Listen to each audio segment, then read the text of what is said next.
મંદિર બંધાય, ઉજળો આ નવલો ઇતિહાસ લખાય.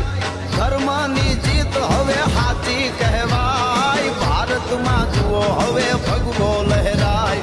ધર્મની જીત આને હાથી કહેવાય, ભારતમાં જુઓ હવે ભગવો લહેરાય.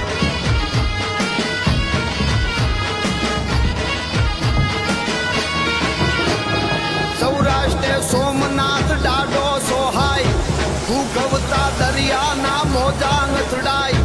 હાવજની ધરતીમાં હવને બરકાય, ભારતમાં